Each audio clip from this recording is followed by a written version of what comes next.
Hamid, I want to start with the three-part power model that you have, which I think is a really cool concept.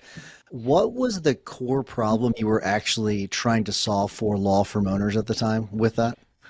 Uh, Other than we need no more business, was like after you get it, the second thing was no, I need a army to now to work on these cases and clients and everything. So everything came basically as a challenge, being having a affordable, skilled, reliable resources to be able to get the job done.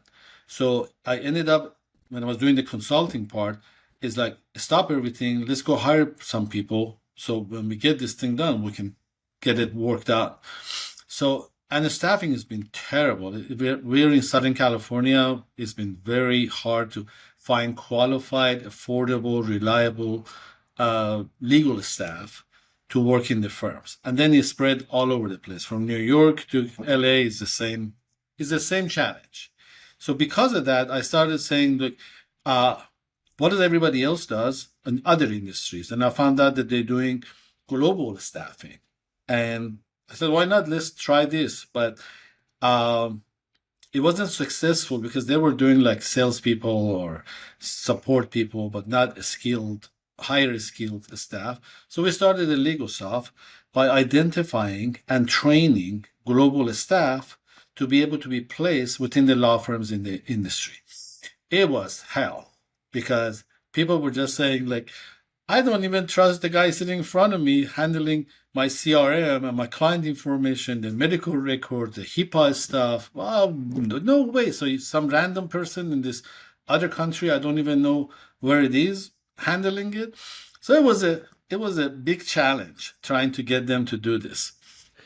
Well, explain first what the three-part power model is, because Okay, I sure. think it would be helpful for people to understand what it is. Sure. So we started with the first part of the pie, which being a local staff. The second part that was added on was a virtual staff to complement the local staff. It didn't mean you get rid of all your local staff and add the second piece of the virtual staff to it.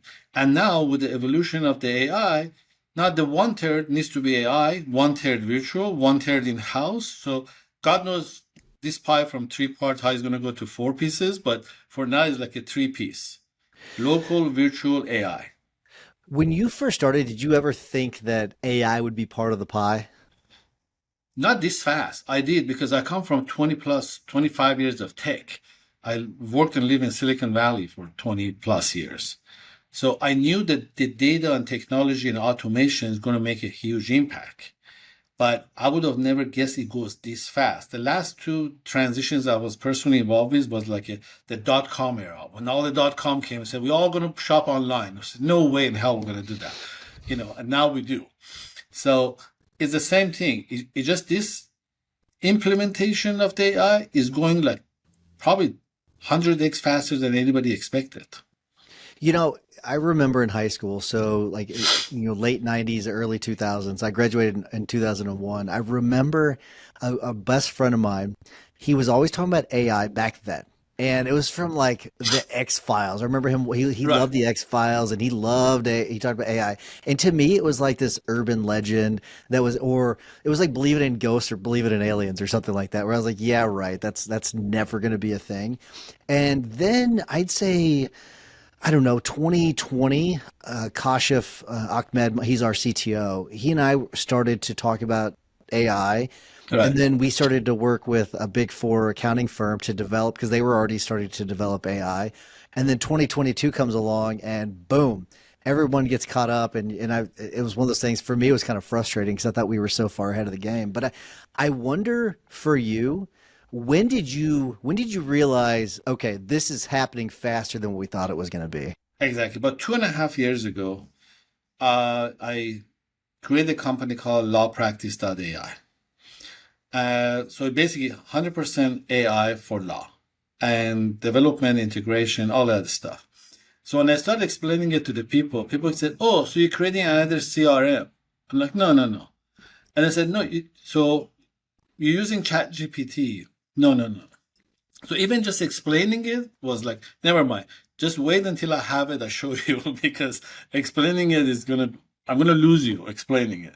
So about 2.5 years ago, when we opened up that company as part of LegalSoft Enterprise called LawPractice.ai, it is now basically completing that third piece of the pie that I mentioned about not only creating a platform that we can train our staff and virtual and local and everybody to use it so they can optimize their work and reduce any redundancies and things like that. Um, and now this year we launched the first part of it and we continue to launching, but it's basically going to be what we call it is a AI law firm operating system, because it is going to be a system to operate the firm. The biggest AI issue we have, Tyson, right now is overwhelming with solutions. Like you go to one of these conferences or you look at some YouTube channels or you do anything online, like I'm interested to know about AI intake. By end of the day, I'm so overwhelmed and not making no decisions because I got into 8 different solutions. They all mean different. They're hard to understand. It's hard to do. So I'm saying, you know what? I'm just going to wait until the dust settles.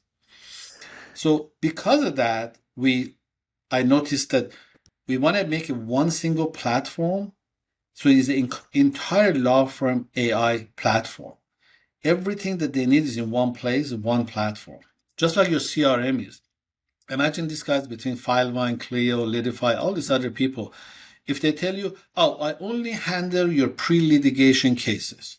But then what? I got to go get another software for litigation, another software for the lead management. Can't do that. So that's why they become a full CRM. It's the same exact concept for AI. It can be people like even up saying, I have a demand AI. And this guy, the intaker, says, I have an intake AI. And then I have a litigation support AI. So how many softwares I need to subscribe to and how many of them do I need to learn? And the toughest thing, how do I get my people to actually use this stuff? you know? Yeah. So Yeah. that was a solution that we tried to solve by not getting people overwhelmed with the AI impact.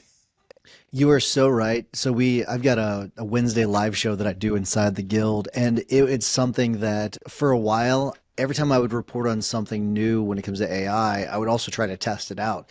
But it got so overwhelming for me that I just couldn't do it. I just couldn't test everything. It was so freaking frustrating.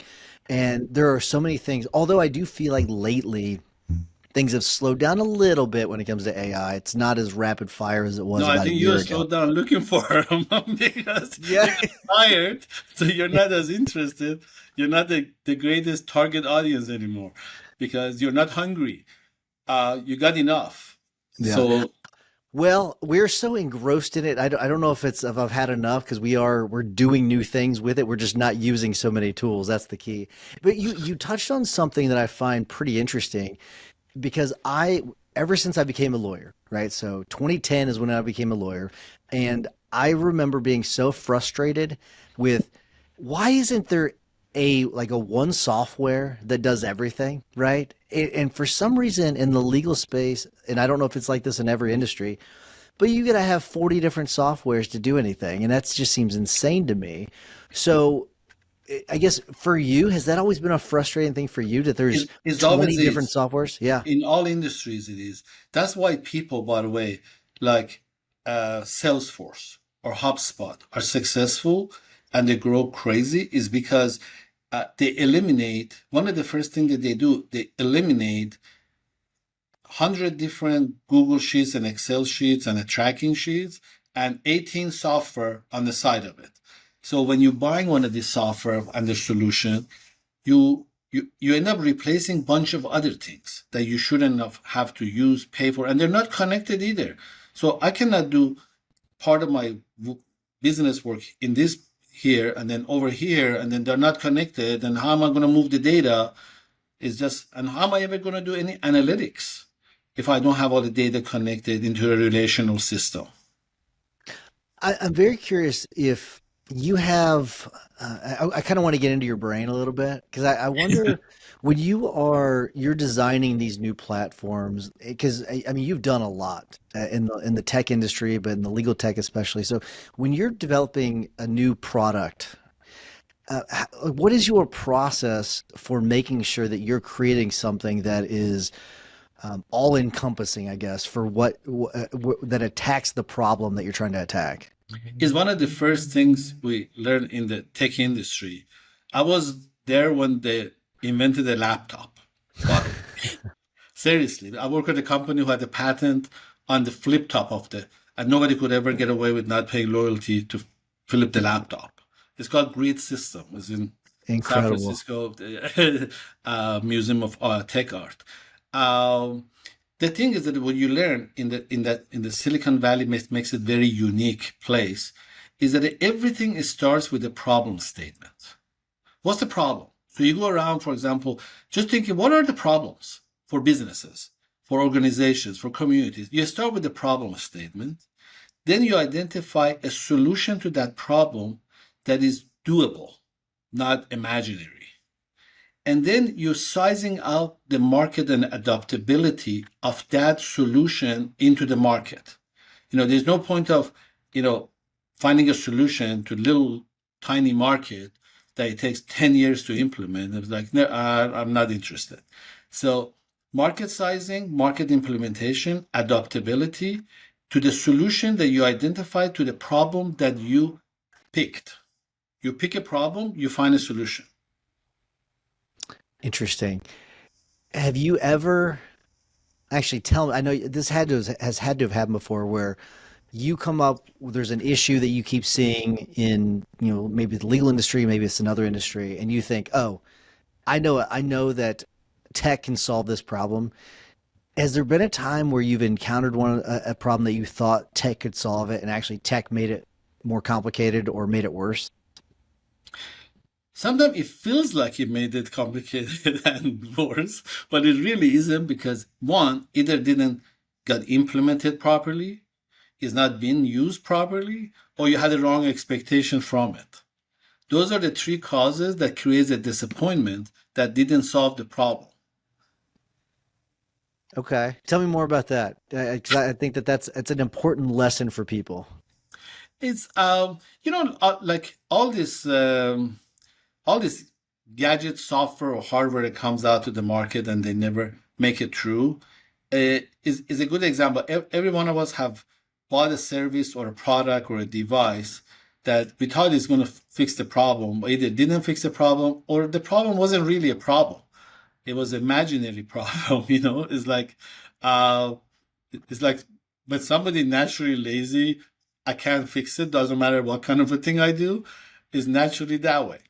So you have to really justify the problem that you have encountered, and then putting yourself in the position of the actual people who having the problem, not from sitting from the outside and says, oh, they're very unorganized and they need a piece of software. No, go in there and see how does the work goes, what face the challenges yourself and find a solution that solve your own problem being yourself in that organization. So when I went to law, the first thing that I noticed is that like 7, 8 years ago, it was like, if you, I always made this a statement, even in my book, I said it. I said, if you leave them alone, they'll be still wearing their pagers, waiting at the fax machine for their next fax number. Leave them alone, see what happens. That's exactly what's going to happen.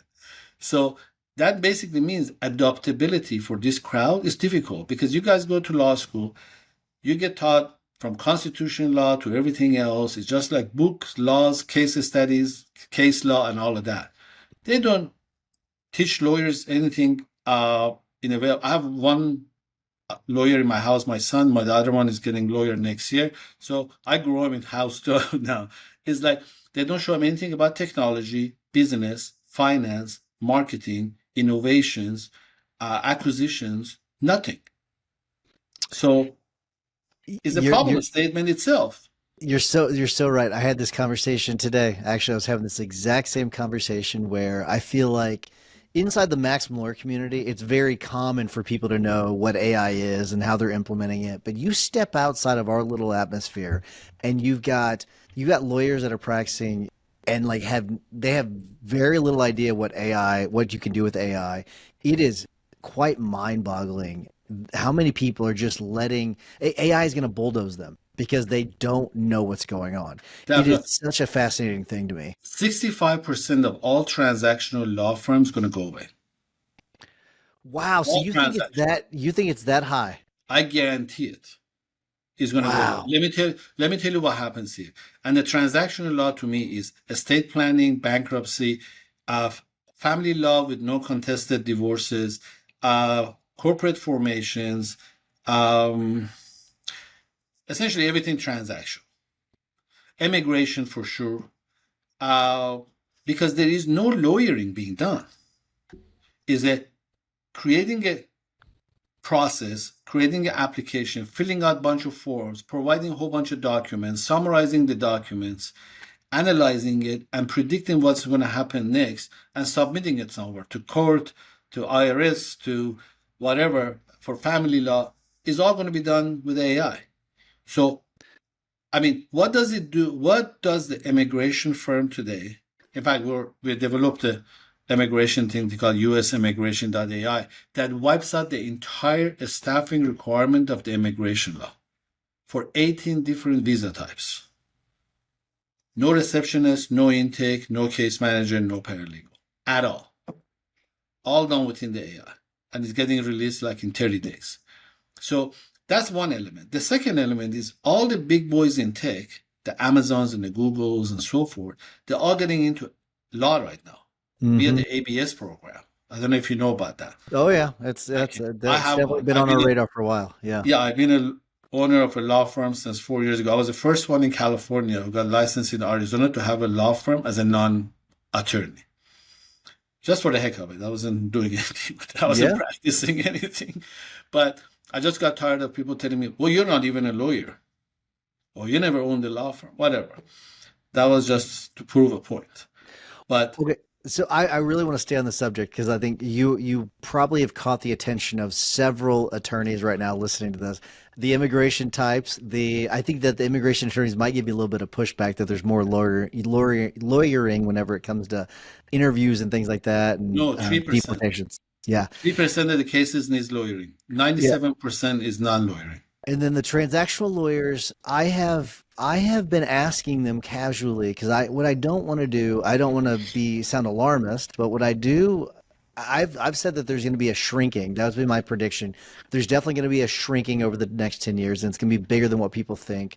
65% is huge. But the transactional lawyers, I've been asking them, I'm just kind of casually, are you worried at all? And no one's told me yes, I'm worried. And I'm kind of surprised by that because to me, those are the firms that are ripe for AI to just It demolish. And takes it over. I give you yeah. a perfect example. Last year, I was a speaker on the bankruptcy conference. There was a 360 bankruptcy attorneys present, Hmm. and I was a speaker. And I said this, and it shook up the room to the point where they said, "What? No." I said, "Okay, give me an example of the case type, like chapter 7, 11, 13, whatever. Give me an example right now that AI cannot go through the entire process better than you do, faster than you do." We did like 6 or 7 examples, and they all lost because everything they did in the course of it doing the bankruptcy, AI did it better, faster, smarter. Hmm. Yeah, bankruptcy is another one. I think if you're talking about just, I mean, if you're talking about just breaking it down like ones and zeros, a lot of it's just data, right? It's It's all just data. data. Yeah, and where I think there's a little bit of a buffer in like practice areas like mine where there's personal injury and we have litigation. There are going to be fences being placed around things like courthouses where there's going to Yeah, be arguing. absolutely. That's I'm what's going to talking about like happen. in the PI is all the pre-lit, which Oh is yeah. intake. Okay, my intake here right now, AI will do. I have within the legal soft, we have about 1,800 virtual intakers placed into 600 law firms. Wow. And my intake AI next year will do better than they do. So I'm basically replacing my own people, right? Because it does it better. So on the PI, intake, done. Document collection, done. Case analysis, done. AI. Setting up appointments with the medical providers and following up and make sure the treatment happened and the medical records are provided, AI. Summarizing the medical record, creating chronology, creating a demand, AI. creating a demand, sending it out, confirming it, and taking the offer in, AI. So I would say 65% of pre-lead on PI is going to be AI. I don't disagree at all. Actually, I agree with you heavily. That's why I've been working on something on my own, just a little project I've been documenting, and I maybe you can help That's me the with it. scary part, Tyson. Yeah, Everybody is. yeah. Everybody, they take legal, medical, everybody's working on some AI thing. Well, no, it's not. Well, to me, it's. I mean, we're all working on the AI thing. I'm not building my own AI, that's for sure. But what I'm doing is I've created my own little playground where I'm developing an AI only firm where it's just me, right? I'm the Yes. only human.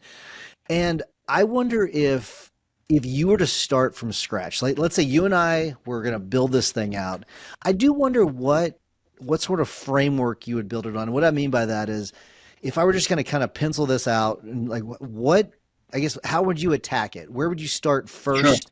What elements would you include in it? I'm very curious as to how I you would will approach it. I will start with every position that I'm describing from my practice that I'm starting tomorrow. Like I need a receptionist, I need an intaker, I need a legal assistant. I write down what they're supposed to be doing. What is their job description? What is the KPIs or whatever? I write them all up because I want to go hire 10 people to open up a law firm. And then I start mapping each one of those positions to the AI solution that is already exists. So receptionist, tons of AI receptionists. I don't need a receptionist. Intaker, be able to speak 100 plus languages and work 24/7. I got that. I don't need the intaker. Case manager, to collect the documents, set up appointments, follow up with the client, give him a status. I got one of those AIs, so I don't need that. I go all the way up to like, I need a senior paralegal for that big litigation case, and I need the attorney to run it. So I basically do an elimination of all of those positions systematically, position by position. Yeah. Where do those jobs go, do you think? If there's going to be a Uh, 65% reduction in transactional firms, I'm where do you moving think to those the go? moon because it's going to be dangerous here. I, Yeah. there's going to be such a, I mean, you're seeing it right now, even though nothing has happened really. You see all these huge layoffs from big companies like the IBMs and even tech companies like Oracle and so forth. Um, they're not in hundreds anymore, they're in thousands. Yeah. And nothing the AI has hit that way. But now they're doing 3, 5, 10,000 layoffs at a time. Just imagine when the AI actually hits. Truly. I mean, it really I, it's a I big give you deal. I give you another example. My son works for a major software company, and he only does enterprise sales, which means $8 million and above clients, right? And he's been doing it for like 10 plus years. And he just came back and said, "Hey, Dad, I think our jobs are eliminated because there was 17 of us handling 8 million plus clients, $8 million annual revenue per client, and all of them got laid off except me." I'm like, "Oh, how does that happen?" He goes, "They automate the heck out of our jobs. I'm the only one left." Yeah. And the AI is going to take over setting up the appointment, doing the demonstration, sending the contract, getting the contract back. I mean, the whole thing. I am curious with your viewpoint on this. Have you advised your kids not to go to law school or to put the brakes on law school? No, I basically said I have a sort of a patent and a thing called AI School of Law. That when you finish law school, you go to the AI School of Law. You need to finish that one too before you go back in the field, because uh, having a law degree is not good enough anymore. It's basically giving you a license to be in law, first of all, and then it gives you a license to cherry pick those high value cases, litigations that you want to do. But the running the business and running a pre litigation group or whatever is all gone. Why do you think that so much money is flooding into legal tech right now? Because it is most outdated industry on the planet. I mean, it was. I told you, it goes back to the comment I said, leave the lawyer alone. They're still wearing pagers and waiting at the fax machine because they don't adopt anything new. They go to law school learning not to change or adopt anything, follow the law, right? So it puts your mind into, I'm just going to follow, not lead, not change anything. They don't teach them to change or modify or upgrade the law. They just say, get it, interpret it, follow it, make sure everybody else does, right? So innovation is other law. The thing that make sure you don't do is innovate. Because you I lose your license if you innovate. that's very true. Yeah. I've kind of had this thought, and I've mentioned it to my firm a couple times, where I said, if we were to just all take off for a month, everyone in the firm, and we just start building, right? We build the AI firm out, right? I think we could do it in about a month. Like a viable product, like something we could use internally, not something we scale, not something we use for to sell to other people. But I wonder what your thoughts are on that. Do you It's kind of because what do you? everybody thinks like you do right now, and that's why Yeah, we're having a big problem. Because this is what you're getting. I mean, uh, it's like, I say everybody can build an Excel sheet, but can anybody build a pivot-oriented, multi-dimension Excel sheet that updates dynamically? That's what people need. But they say, no, I can make you Excel sheet. AI is like, yeah, anybody sits on a computer for, you can even use the AI to build your AI solution. sure. Yeah. You don't even need to do anything. You just tell them, build me one. Like for example, like you like Bolt, or there's a few other ones like where like you can vibe code it. I do want to know your view on vibe coding, where you can use AI to build other softwares. I am. It's What not are your thoughts scalable. on that? Because when you go into the launching into the market and you get user experience, user retention, all the elements that make things, there is a reason why Apple is Apple. Is they made it simple from day one. They make it something intelligent by gadget looking, gadget acting, and there was hundreds of others, cell phone creators or laptop creators, whatever. Is like, yeah, putting one AI solution out there is fast and easy. Making it work for a large number of people without glitches, without basically being stuck with the bugs and upgrades and so forth, that's a whole different game. Yeah. I can tell you from personal experience that's something we've experienced where we've built out things that on the end of it. So we got it about 90% of the way there.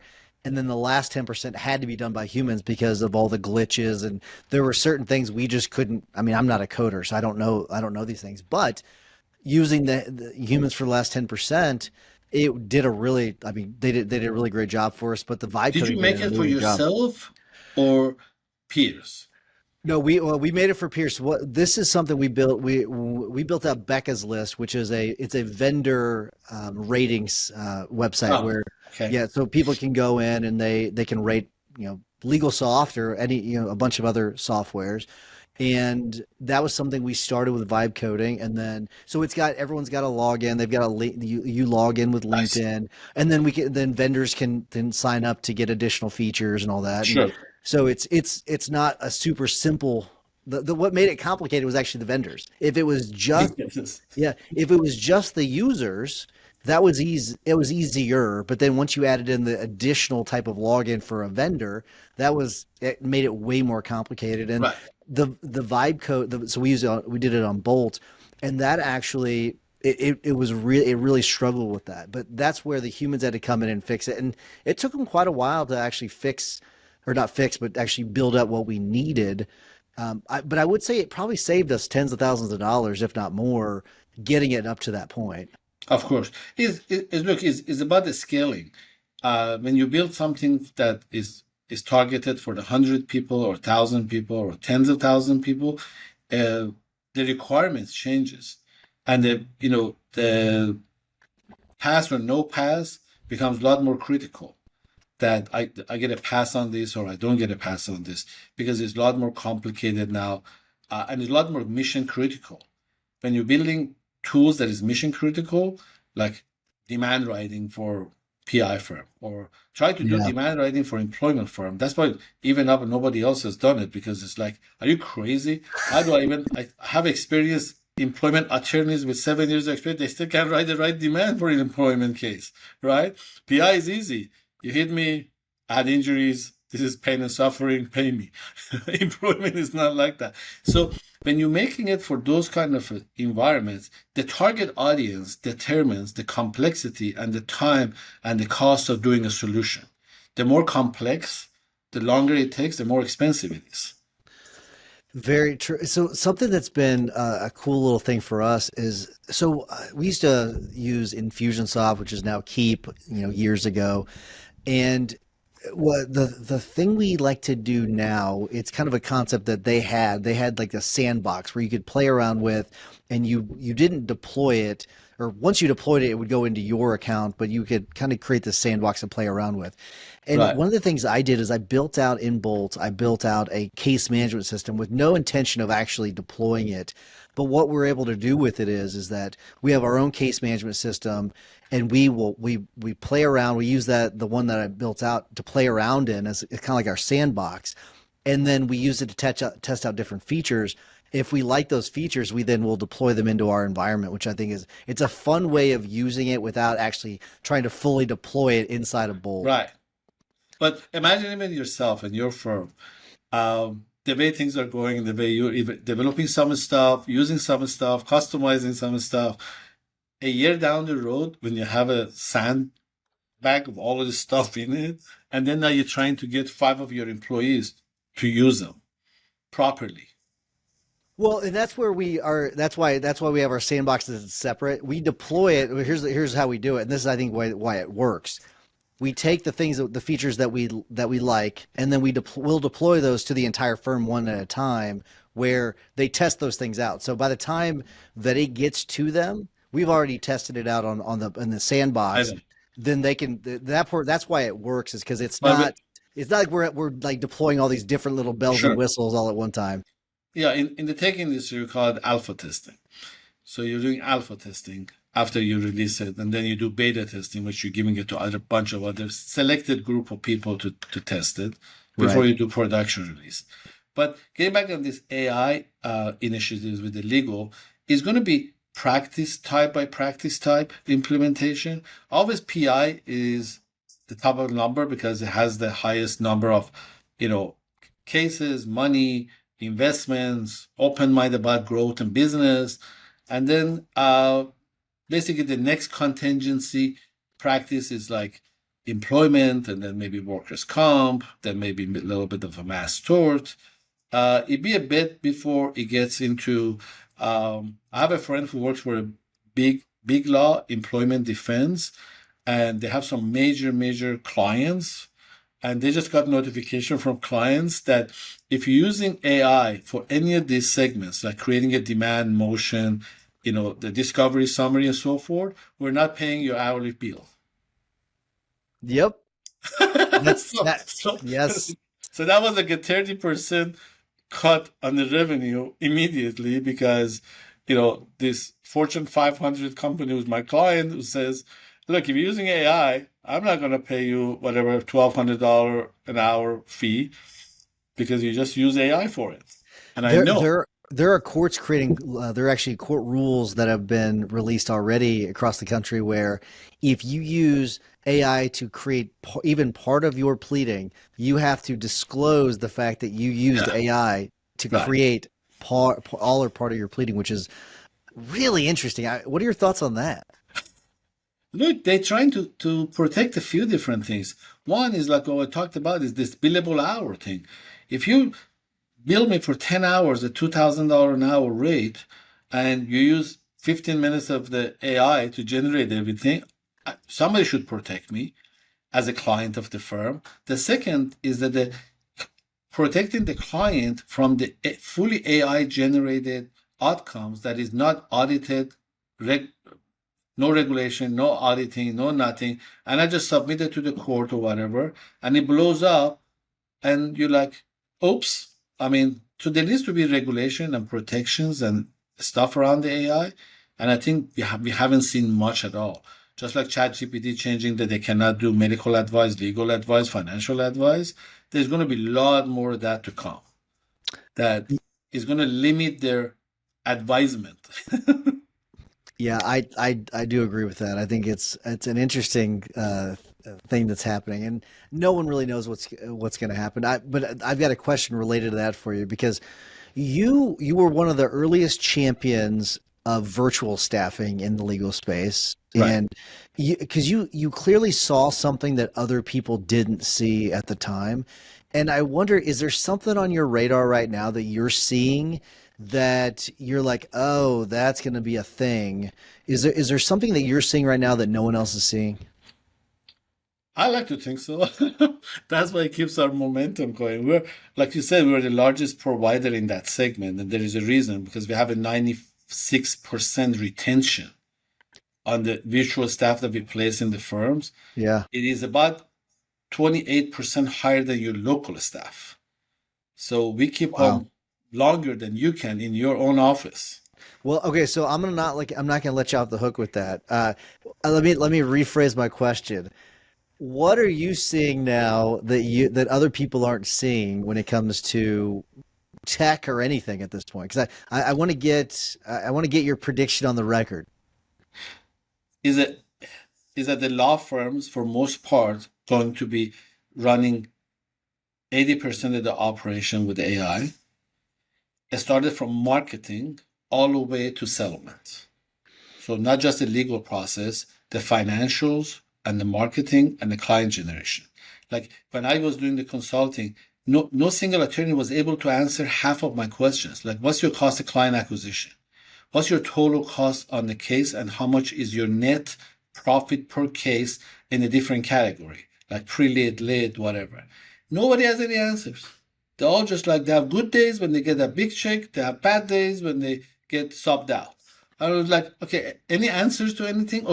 Or what's your demographic target for your client base? Or none of this stuff. So what we're developing and what my vision is to automate the heck out of that.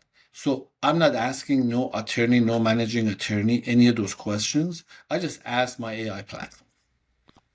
Yeah. It's like, how do I get him in? How long do I keep him? How much is it going to cost me month to month to month to month to just keep him on the system and into the process? And when they got out, what was my net profit as a business owner?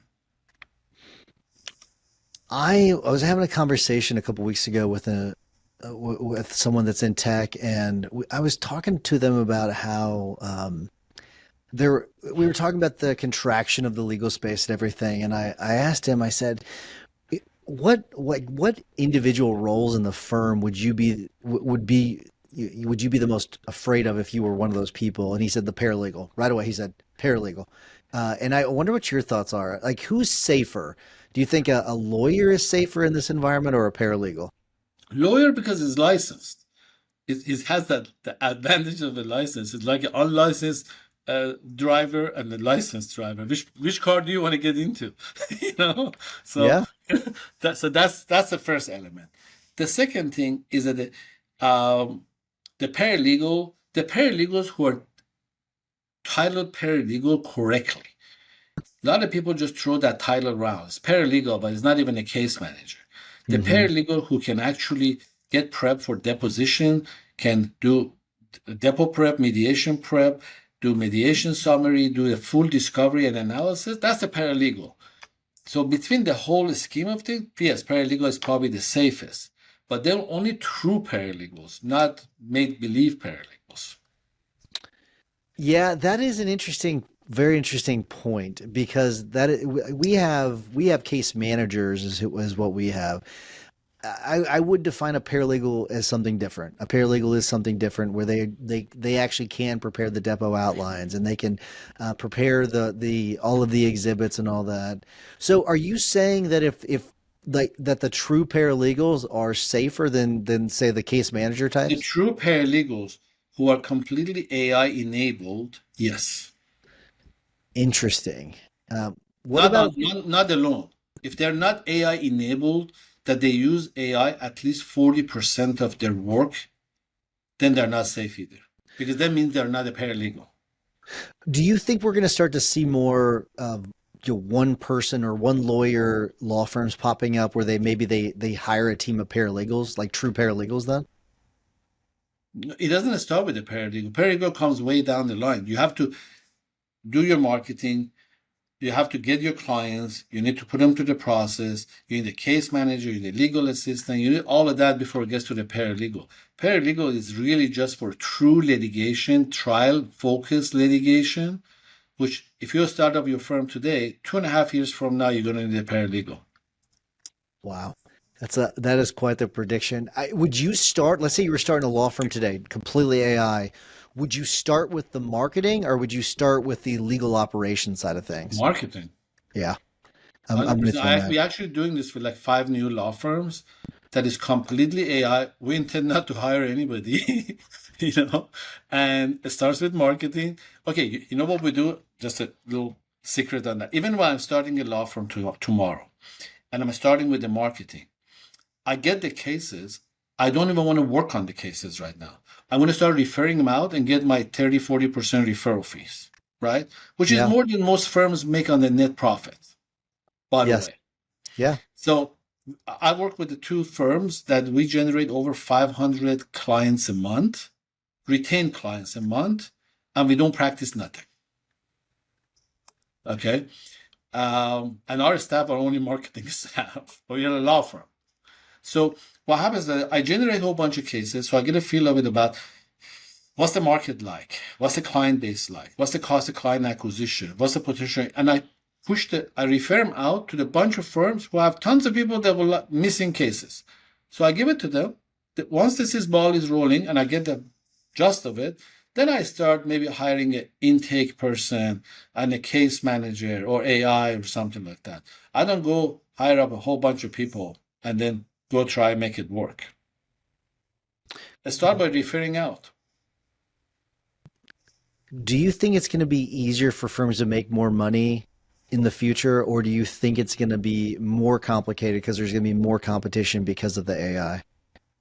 No, I think it's going to be a division of between they're going to make more money if they're up to date and they are up to technology, efficiencies, productivity, good financial analytics, then they make more money. If they want it the old fashioned way, no, they're going to get wiped out. I've had the same view where there's kind of like the princes and the paupers, where you're going to have the people that are using AI and they're really gonna succeed, and the ones that are not are just gonna in 10 years they won't exist. In 5 years they may not exist, but certainly not in 10 years. And it's not even AI itself, is efficiency, being on top of the numbers, the financial numbers, workflow processes, and tracking everything. I had a customer at LegalSoft who's been with us for about 7 years, and he even did something.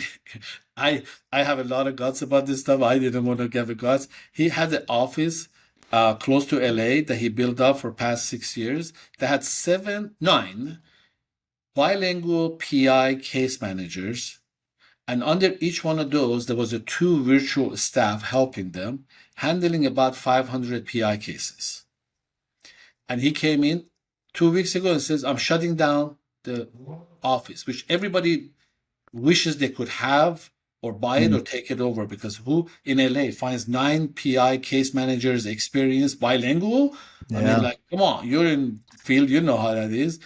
And I said, why are you doing that? He goes, I'm going to go all AI and virtual. So he added like 14, 16 experienced virtual staff from LegalSoft on the PI, and he reduced his monthly cost by 68,000 a month. Whew. And he shut down the office. He's a happy man. He's like, That is wild. You've worked with a lot of firms. I've seen different numbers. I saw 1,100 firms. I think it's probably more than that. I, I wonder what are some of those invisible ceilings that you see some firms where they get stuck at a certain revenue level and they just can't get above it? is there is their own limitation that they made up in their mind. Like, everybody comes and says, oh, PI over here is saturated. Okay, saturated. When one of the reasons I went to the ABS program was because as a a UBE attorney in Arizona, you can practice in 39 states. You don't have to get motioned in or anything. You're licensed to practice in them. Okay. So when somebody comes and says, "Oh, California PI is saturated," I say, "Okay, fine. Go hire yourself a UBE attorney for 100K. There's 39 states. Go after them." Right? Oh, wow. Well, then they start finding reasons why they shouldn't. You know. So is all the limitation is man-made in their own head. I like that answer a lot. I think that that is spot on. I am very curious. What LLM do you like to use the most? Like Gemini, ChatGPT, Grok. I'm very curious as to what someone like you would which one you prefer the most. I try to get one and then become an expert on it and not try to move around too much because they all have their own advantage, disadvantages. I've been on ChatGPT and I I'm still not close to being great at it. So why would I change to something else and go start from scratch? This is again, it goes back to the AI problem. There's so many new thing comes in that doesn't give you opportunity to figure out what you already started with. Yeah. And it makes people keep jumping. All right, before we wrap things up, I could talk to you for hours, but I'm if people want to reach out to you or they want to know more about LegalSoft or anything else that you're working on, what's the best way for them to reach out to you? My the website, which is legalsoft.com or the lawpractice.ai, and my email address, you can post it up, is hkohan with a K, HKOHAN at legalsoft.com. I'm very accessible because I love this stuff. I can't get enough. I work probably still 80 hours a week because I'm just like driven with this stuff. So I'd be happy to talk to anybody. HKOHAN at legalsoft.com. All right, so I'm not with this question. I'm not advocating people replace their employees with AI because I think that right now is an advantage where you can use AI to help supplement what's going on in your firm, and you can actually shift your people, your humans, to more customer facing roles where they're helping clients. So with that in mind, I do wonder if you were to just look at your standard firm. It could be an estate planning firm, an injury firm, a criminal defense firm. What role are you replacing right now with AI? Intake, legal assistance, document collections, and med summaries, document summaries. It's you and I are on the same page. I think there's I'm not yet ready with the intake. I'm not super comfortable with it. I've seen some really good ones. I know that Gary Falkowitz he's been working on one that's really good. I know you've got a It's really good one. tricky because it's very critical to the firm. I just Yes, spent $100,000 generating leads to be converted into the clients, and I gotta depend on my intake to convert it. Otherwise, I lost everything. So absolutely. that's why we took it very seriously. And since we have 1,000 plus legal intakers deployed, that is still part of our organization, we have the insight what it takes to do an intake for the legal field. I love it. Well, Hamid, we'll leave it there. I really appreciate your time doing this. It's been a lot of fun. I love learning more about the things you're doing and getting your perspectives on AI. I think you may have freaked a few people out, but I hope that's so. that's the world we're in right now. But really, thank you for doing this. I really appreciate it. Absolutely. Reach out if you want to have some fun and creating some new stuff. I mean, I love it. Absolutely, and I'm sure that plenty of people will. So make sure you reach out to Hamid and his team if you need anything. But Hamid, thank you so much. thank you very much.